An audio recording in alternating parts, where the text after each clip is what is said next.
Hello friend, आज हम discuss करेंगे पॉलिनोमियल का सबसे important section, relationship between zero of the polynomial and coefficient of a polynomial. किसी दूसरे सेक्शन से क्वेश्चन आए ना आए, लेकिन इस सेक्शन से आपको एक श्योर शॉर्ट क्वेश्चन आएगा, इसलिए इसको समझना बहुत ज़रूरी है। ओके, चलिए देखते हैं। सबसे पहले अभी तक हमने देखा लीनियर पॉलिनोमियल का जनरल एक्सप्रेशन क्या होता था।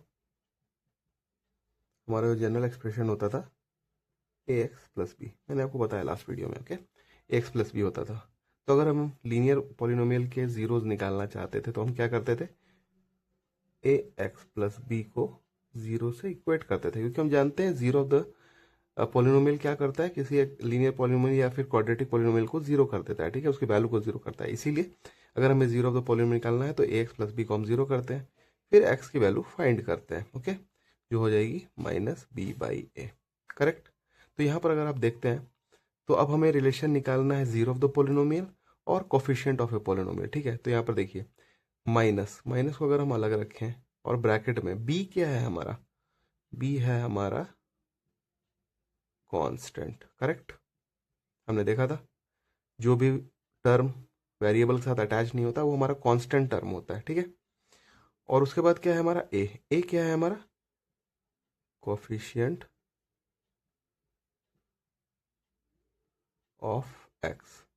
तो आप देख सकते हैं हमने बड़ी आसानी से जीरो ऑफ द पॉलिनोमियल और कोफिशिएंट ऑफ द पॉलिनोमियल के बीच में एक रिलेशन निकाल दिया है। आपको रिलेशन दिख रहा होगा, क्योंकि माइनस बी ए बाई ए जो हमारा है यही हमारा जीरो ऑफ द पॉलिनोमियल है, और इसका रिलेशन कोफिशिएंट के साथ कैसा है, माइनस बी बाई ए। मन means minus constant upon coefficient of x. ये आपको याद रखना है। ठीक है, ये तो हुआ हमारा लीनियर पॉलिनोमियल का पार्ट।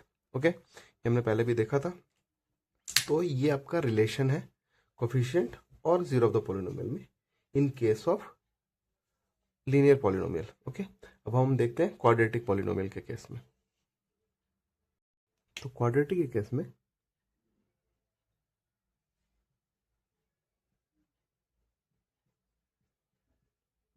पहले हम इसके जनरल एक्सप्रेशन लिखेंगे क्या होता है।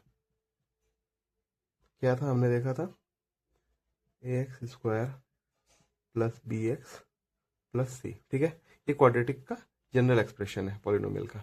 हमें पता है for quadratic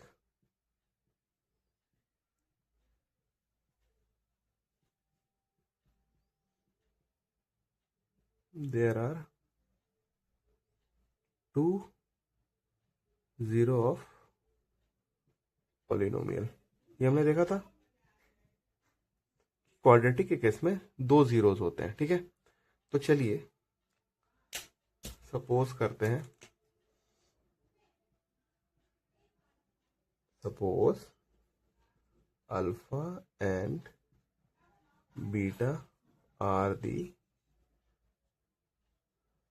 zeros of the polynomial।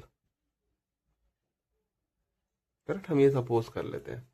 तो देखिए इसमें रिलेशन कैसा बनता है। इसका पहला रिलेशन होता है alpha plus beta is equal to minus B by A.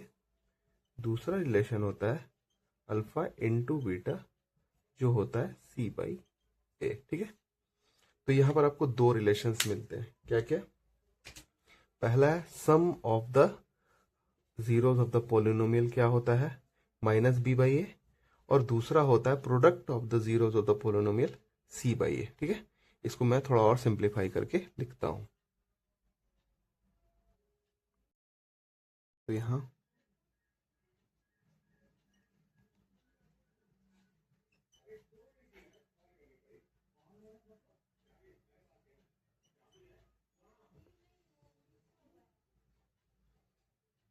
Some of zeros ये हो जाता है माइनस बी बाई ए, जो कि अगर हम इस तरह से लिखें तो माइनस, तो यहां देखिए बी क्या है,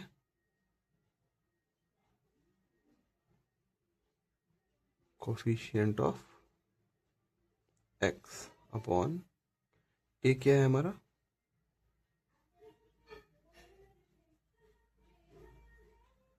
coefficient of X square. Okay, ये हमारा पहला। सेकंड है product of zeros. Okay,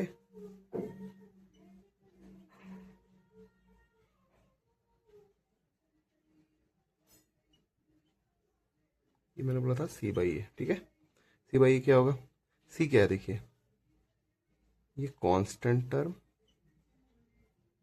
upon ए है। ए आपका वही coefficient of X square, coefficient of X square. Okay, I hope आपको यहाँ तक क्लियर हो रहा होगा। तो ये जो दो रिलेशंस है ये काफ़ी इंपॉर्टेंट है क्वाड्रेटिक के केस में। इसी से बेसिकली आपको ज़्यादा क्वेश्चंस आते हैं और श्योर शॉर्ट क्वेश्चन एक आता है। ओके, तो इसको हमेशा याद रखना है कि sum of zeros minus B by A और product of zero C by A होते हैं। Means coefficient of X upon minus coefficient of X upon coefficient of X square in case of sum of zeros. In case of product of zeros it is constant upon coefficient of X square which is C by A. ठीक है, I hope आपको यहाँ तक clear हो रहा होगा।